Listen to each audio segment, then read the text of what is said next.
वैदिक ज्योतिष में बुध ग्रह को बुद्धि, वाणी, गणित और व्यापार और बच्चों की समझ का कारक माना गया है। जब कुंडली में बुध दूषित या कमजोर हो तो व्यक्ति को व्यापार में ठगी, निर्णय में कमजोरी और बच्चों की पढ़ाई में रुकावट और मानसिक भ्रम जैसी समस्याएं आती हैं। नमस्कार मित्रों, मेरा नाम है मेघा चौहान और आप मुझे देख रहे हैं आपके अपने YouTube चैनल एस्ट्रो मेघा पर। आज हम बुध ग्रह के बारे में जानेंगे और ये जानेंगे कि अगर हमारी कुंडली में बुध दोष अगर आ जाता है तो हम उसका निवारण किस उपाय से करेंगे। तो उससे पहले अब हम जान लेते हैं कि जो हमारी राशियां होती हैं, दिन होता है और जो हम रत्न होते हैं, हम कौन कौन से रत्न बुध ग्रह को प्रबल बनाने के लिए पहन सकते हैं। ध्यान रखिएगा, अगर आपकी कुंडली में दोष आ रहा है या आपका जो बुध है वो नीच है, यानी कि अगर उसका जो स्थिति है वो नीच बनी हुई है, नीच ग्रह में काउंट हो रहा है, आप तब ही इस उपाय को करेंगे। अगर आपका बुध अच्छा है तो कृपा करके ये उपाय आप ना करें।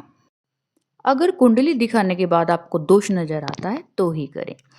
तो चलिए जान लेते हैं अब हम कि जो इसकी राशि है, यानी कि जो ये जो राशि के स्वामी हैं वो है मिथुन और कन्या। दिशा इनकी उत्तर मानी जाती है। दिन जब बुध भगवान का है, बुध महाराज का है, तो बुधवार ही होगा। तत्व पृथ्वी है। ये कन्या राशि में उच्च के रहते हैं, यानी कि इनकी उच्च राशि कन्या है। नीच मीन में रहते हैं। दृष्टि के भाव से सातवीं दृष्टि है। लिंग इनका तटस्थ है। नक्षत्र स्वामी अश्लेषा, ज्येष्ठ और रेवती है। शुभ रत्न इनका पन्ना है। महादशा का जो इनका समय है वो है 17 वर्ष का। हम अगर बुध कमजोर हो तो बुध यंत्र का भी हम यूज करते हैं और उस यंत्र को हम मंत्रों से भी सिद्ध करते हैं, यानी कि अगर हम मंत्र करें तो वो यंत्र भी सिद्ध हो जाता है, हमें अच्छा फल देता है और जो मंत्र है वो भी हमारे कष्टों का निवारण करता है। जो बुध देव का मंत्र है सूक्ष्म मंत्र है, ओम बुम बुधाय नमः। बहुत ही छोटा सा मंत्र है, हम आराम से कर सकते हैं। जब संख्या हम जब इसकी 17,000 हो जाए तो अति उत्तम रहता है, यानी कि हमारा जो बुध का दोष है वो धीरे धीरे समाप्त होना शुरू हो जाता है। बुध भगवान जो हैं हमारे ऊपर कृपा दृष्टि करते हुए तब दिखाई देते हैं, यानी कि हमें मंत्र जाप करना, यंत्र साधना करना, ये करना अति आवश्यक होता है। शास्त्रों में बुध को सुदृढ़ करने का एक जो सरल उपाय और स्थायी और अत्यंत ही प्रभावशाली उपाय माना गया है वो मैं आपको अब बताने जा रही हूँ। इसमें आपको करना क्या है, जो विधि है इसमें आपको एक तांबे का लोटा लेना है। उसमें जो साबुत हरी मूंग आती है उसको पूरा ऊपर तक भर दे। ऊपर से जो ढक्कन है वो आप उसको सील कर दे पूरा, यानी कि उसके ऊपर जब आप ढकेंगे तो वो पूरा तरह सील हो जाना चाहिए। अब जो ये लोटा है, इस लोटे को आपको किसी नदी के पास लेकर जाना है। बहती हुई नदी होनी चाहिए, पानी रुका हुआ बिल्कुल ना हो। आप उसमें जाकर इसको प्रवाहित कर दे।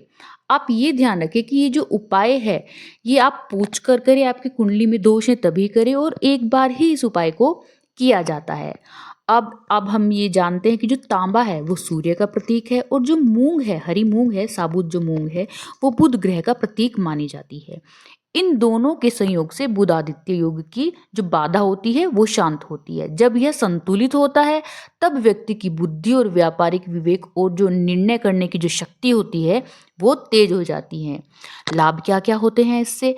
इससे जो आपको व्यापार में धोखा अगर मिलता है और जो नुकसान होता है उससे आपकी रक्षा होती है। बच्चों के लिए जो बुद्धि है उनकी वो तेज हो जाती है, उनकी जो स्मरण शक्ति है वो बढ़ जाती है और उनकी पढ़ाई में सुधार दिखाई देता है। वाणी में स्पष्टता आती है, आत्मविश्वास बढ़ता है और गलत निर्णयों से उनका बचाव होता है। आप जब भी इस उपाय को करेंगे श्रद्धा और विश्वास के साथ कीजिएगा। कुंडली को दिखा के कीजिएगा कि क्या बुध दोष आपकी कुंडली में आ रहा है, तभी कीजिएगा।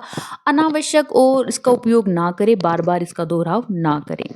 तो आपके ऊपर बुध भगवान की, बुध ग्रह की कृपा बनी रहे, ऐसी मैं मनोकामना करती हूँ। आपको वीडियो अच्छी लगी तो जरूर शेयर कीजिएगा, मेरे चैनल को सब्सक्राइब करिएगा और आप उसका बेल आइकन जरूर प्रेस करके रखिएगा ताकि नई नई जानकारी आपको मिलती रहे। धन्यवाद।